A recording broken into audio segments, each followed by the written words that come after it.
नमस्कार, आप देख रहे हैं विस्टार न्यूज। मैं हूं दिवाकर विक्रम सिंह। खबर बड़ी है, धर्म और धर्मांतरण। एक बार फिर आज पूरे देश में उसकी गूंज है, क्योंकि उत्तर प्रदेश में धर्मांतरण के मामले में एटीएस ने मुजफ्फरनगर के फुलत के रहने वाले मौलाना कलीम सिद्दीकी, जिनकी उम्र 62 साल है, उन्हें गिरफ्तार कर लिया है। और आरोप यह है कि विदेशी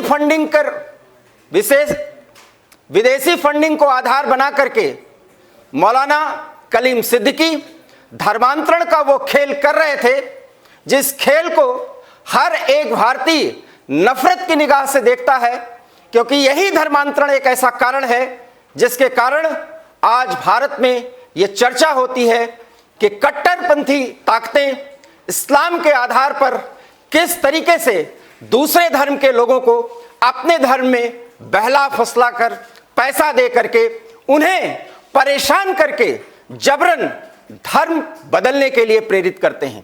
ये वही मौलाना कलीम सिद्दीकी हैं जिनको हम आप अभी कुछ देर में अपने स्क्रीन पर दिखाएंगे, जो बहुत ज्यादा इंटेलेक्चुअल माने जाते हैं मुस्लिम कम्युनिटी में, और मौलाना है, वो शिक्षा देते हैं। लेकिन मौलाना कलीम सिद्दीकी पर जब आरोप ये लगा और एटीएस ने उनकी गिरफ्तारी की, उसके बाद से यह साफ हो गया कि धर्म के नाम पर धर्मांतरण का खेल अभी भी प्रदेश में, पूरे देश में जारी है। और अगर ऐसा होता है तो बड़ा सवाल है कि सरकारें इन कट्टरपंथी ताकतों पर लगाम कसने में क्यों सफल नहीं हो पा रही हैं, और अगर उन्हें आंशिक सफलता मिली है तो पूरी सफलता प्राप्त करने के लिए वास्तव में ऐसे तत्वों पर कैसे लगाम कसी जाए। हमारे साथ इस समय सीधे मुजफ्फरनगर से हमारे संवाददाता आदेश सैनी जुड़ रहे हैं। हिंदू धर्मगुरु यति नरसिम्हानंद भी हमारे साथ जुड़े हुए हैं। नरसिम्हानंद जी, आपका भी बहुत बहुत स्वागत है। आदेश सैनी, आप हमारे साथ जुड़ चुके हैं। आदेश, गिरफ्तारी कैसे हुई और गिरफ्तारी के बाद कलीम सिद्दीकी को कहां रखा गया है? देखिए, मैं आपको बता दूं कि यूपी एटीएस काफी दिन से मौलाना जी के पीछे लगी हुई थी। जो मौलाना कलीम है, एक मदरसा भी चलाते हैं जनपद मुजफ्फरनगर के फुलत गांव में। एटीएस ने फिलहाल उनको गिरफ्तार कर लिया है, पूछताछ जारी है। उन पर फंडिंग का भी आरोप है कि धर्मांतरण के नाम पर उनके द्वारा फंडिंग भी की जा रही थी। जी, अभी फिलहाल कोई पता नहीं लग पा रहा है कि पूछताछ किस जगह एटीएस कर रही है, किस जगह उन्हें रखा गया है। जी, इसमें कितने देशों का नाम आ रहा है जहां से फंडिंग आ रही है, और फंडिंग किस संस्था के पास आ रही थी, इसकी भी कोई जानकारी मिल पाई है आपको? देखिए, फंडिंग के बारे में अभी पूरी जानकारी नहीं हो पाई है। अभी मेरठ में इसकी प्रेस वार्ता चल रही है और प्रेस वार्ता के बाद ही इसका खुलासा होगा। और जहां तक है कि मुजफ्फरनगर में भी एक हाल ही में धर्मांतरण का मामला आया है, जो 2013 में एक युवक को जबरदस्ती बंधक बनाकर उसका धर्मांतरण कराया गया है। जी, ये है मुस्लिम धर्मगुरु, नाम है मौलाना कलीम सिद्दीकी, उम्र है 62 साल, और ये मुस्लिम समुदाय में जाने माने हैं, इंटेलेक्चुअल माने जाते हैं, समझदार माने जाते हैं, और हिंदू और मुस्लिम संस्कृति और धर्म को मेल मिलाप के आधार पर आगे बढ़ाने को जिस समाज को ये प्रेरित करते हैं, वो है मौलाना कलीम सिद्दीकी, जो धर्म की आड़ पर दूसरे धर्म के लोगों को बहला फुसला कर, पैसा दे करके, गल्फ कंट्रीज से आए हुए फंड का इस्तेमाल करके लोगों का धर्म बदलवा रहे थे। लोगों का हम क्यों कहें, हिंदू धर्म में रहने वाले उन बेगुनाह लोगों को, जिनका कोई गुनाह नहीं, उनको बेगुनाही से हटाकर धर्म बदलने के गुनाह में प्रवृत्त कर रहे थे। बड़ा सवाल है कि कलीम सिद्दीकी के साथ क्या सलूक किया जाना चाहिए।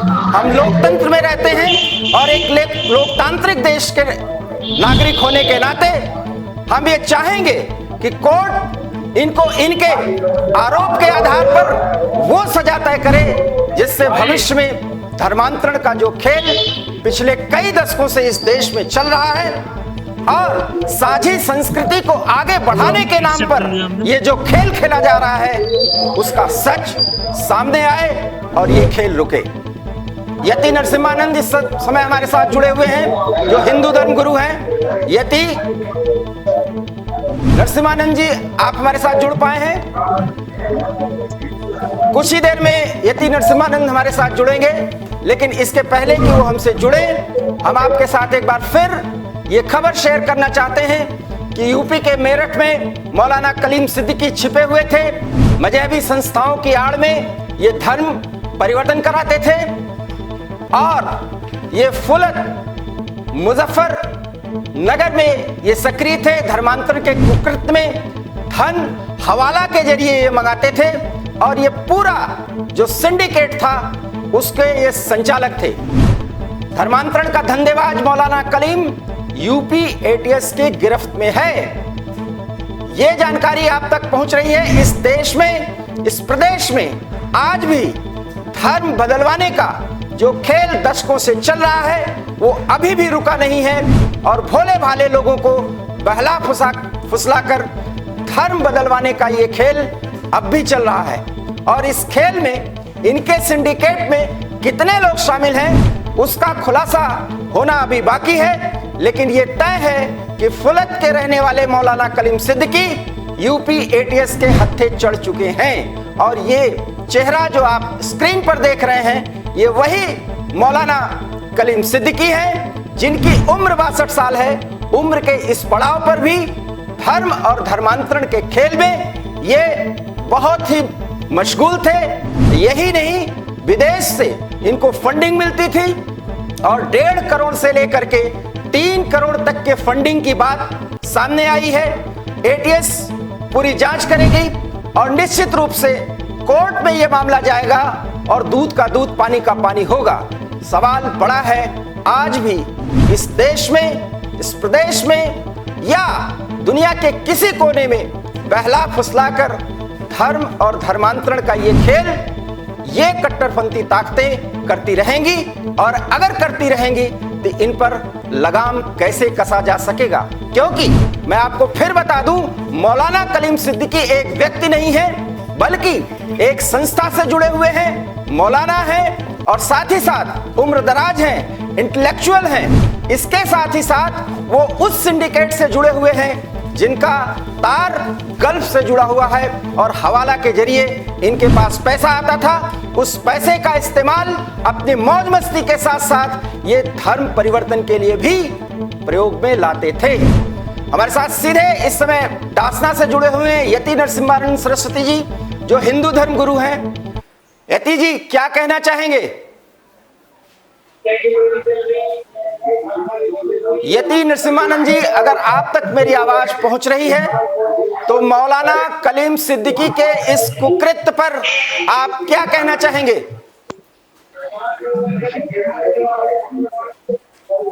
यति नरसिम्हानंद जी, आपको मेरी आवाज मिल रही है? ध्यान है ना उसका। यति नरसिम्हानंद जी, आपको मेरी आवाज मिल रही है? लगता है यति साहब से संपर्क नहीं हो पा रही है। मैं अपने रिपोर्टर आदर्श सैनी के पास चलूंगा। आदर्श सैनी, जो जानकारी आप तक है उसके मुताबिक क्या इनको कोर्ट में पेश कर दिया गया है?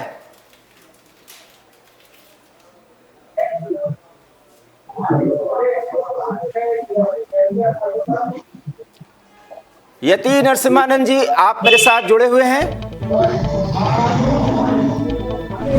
यति नरसिम्हानंद जी, आपको मेरी आवाज मिल रही है? लगता है यति नरसिम्हानंद जी से मेरा संपर्क नहीं हो पा रहा है। मैं आपको सीधे लिए चलता हूं अपने रिपोर्टर के पास। कोई और ताजा जानकारी मौलाना कलीम सिद्दीकी के गिरफ्तारी के बाद मिल पाई है आदर्श आपके पास? जी गुरु जी, आवाज आ रही है आपको? लगता है आदर्श से भी हमारा संपर्क टूट चुका है। तो इस तरीके से एक बार फिर हम आपको साफ तौर पर बताना चाहते हैं कि फुलत के रहने वाले मौलाना कलीम सिद्दीकी गिरफ्तार हो चुके हैं और उनकी गिरफ्तारी के बाद हमें जो सूत्रों से जानकारी मिल रही है उन्हें कोर्ट में भी पेश कर दिया गया है। और इसके बाद अब जो रिमांड मिली है उसके बाद पुलिस पूछताछ करेगी। लेकिन जो ताजा जानकारी हमें मिली है, 3 करोड़ तक के फंडिंग की बात सामने आ रही है। और इस 3 करोड़ का जो फंडिंग हुआ है, ये फंडिंग हवाला के जरिए होता था। और मौलाना कलीम सिद्दीकी का जो संबंध है वो एक सिंडिकेट से है।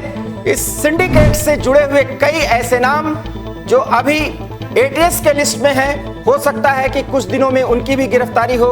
और इस तरीके से पश्चिमी उत्तर प्रदेश के कई जिलों में बाकायदा एक सिंडिकेट के तहत ये लोग धर्म परिवर्तन का काम कर रहे थे। और इनके धर्म परिवर्तन के इस काम में विदेश से इनका कोई हैंडलर था जो इनकी हैंडलिंग करता था और बाकायदा इनको निर्देशित करता था, इनकी फंडिंग करता था। और इन सभी को धर्म परिवर्तन करा करके हिंदू धर्म से इस्लाम धर्म में आने के लिए लोगों को प्रेरित करने के लिए कहा जाता था। इस पूरे काम में मौलाना कलीम सिद्दीकी कितने सालों से जुड़े हुए हैं और इस दौरान इन्होंने कितने हिंदुओं का धर्म परिवर्तन कराया है, इसके बारे में भी हो सकता है आपको जानकारी मिले। लेकिन पश्चिमी उत्तर प्रदेश के कई जिलों में, मेरठ से लेकर मुजफ्फरनगर और उन तमाम जिलों में जहां भोले भाले गरीब लोगों को पैसा दे करके, बहला फुसला करके, उनके भावनाओं के साथ खिलवाड़ करके उन्हें जबरन इस्लाम कबूल करने के लिए प्रेरित किया जाता था।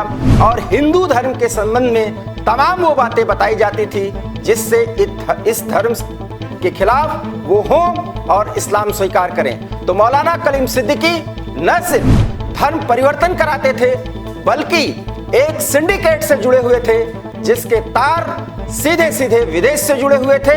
और एक फंडिंग का भी मामला सामने आया है जिसमें 1.5 करोड़ से लेकर के 3 करोड़ तक के फंडिंग की बात आई है। उसकी भी जांच एटीएस कर रही है, एक विशेष टीम लगी हुई है। इस संदर्भ में एटीएस की तरफ से कई ऐसे जानकारियां एक प्रेस नोट के माध्यम से दी गई हैं जिसमें यह बताया गया है कि मौलाना कलीम सिद्दीकी, जिनकी उम्र 62 साल है, वो मौलाना हैं और एक पीस फाउंडेशन से जुड़ने के साथ ही साथ वो कई ऐसे धार्मिक संस्थाओं से जुड़े हैं। और साथ ही साथ जब भी कोई मिलीजुली और साझी संस्कृति के बारे में चर्चा की जाती है तब मौलाना कलीम सिद्दीकी दिखावे के लिए एक उदारवादी चेहरे के रूप में भी लोगों के सामने, समाज के सामने प्रस्तुत होते रहे हैं। लेकिन एटीएस को जो जानकारी मिल रही थी उसके आधार पर जब गिरफ्तारी हुई तब ये दिखा कि मौलाना कलीम सिद्दीकी न सिर्फ फंडिंग के आधार पर अपना जेब भर रहे थे बल्कि उस फंडिंग का इस्तेमाल भोले भाले लोगों का धर्म परिवर्तन कराने में लगा रहे थे। और इसके साथ ही उनकी गिरफ्तारी हुई है और इसके बाद भी कई अन्य लोगों की गिरफ्तारी भी हो सकती है। हम सीधे जुड़ते हैं, यति नरसिम्हानंद जी हमारे साथ जुड़ चुके हैं। यति नरसिम्हानंद जी, एक बड़ा मामला सामने आया है धर्मांतरण कराने का और मौलाना कलीम सिद्दीकी नामक एक 62 वर्षीय व्यक्ति की गिरफ्तारी मुजफ्फरनगर से हो चुकी है। क्या कहना चाहेंगे आप?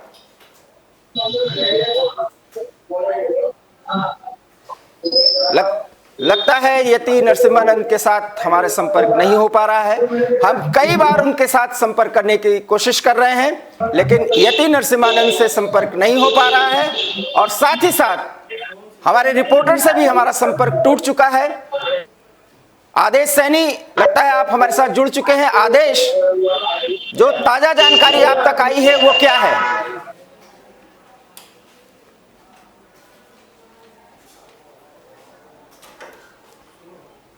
किसी तकनीकी खामी के कारण हमारा संपर्क नहीं हो पा रहा है। तो इस तरीके से हम आपको बताते चले कि उत्तर प्रदेश में धर्मांतरण के मामले में एटीएस ने मुजफ्फरनगर के फुलत के रहने वाले मौलाना कलीम सिद्दीकी को गिरफ्तार कर लिया है। और इस गिरफ्तारी के बाद अब बहुत से ऐसे तथ्य हैं, बहुत से ऐसी गुत्थियां हैं जो धर्म और धर्मांतरण से जुड़ी हैं, वो पूरी तरह से सुलझाई जा सकती हैं। और कलीम सिद्दीकी के अतिरिक्त कितने और लोग धर्म बदलवाने के इस खेल में शामिल थे उनका भी पता चलेगा।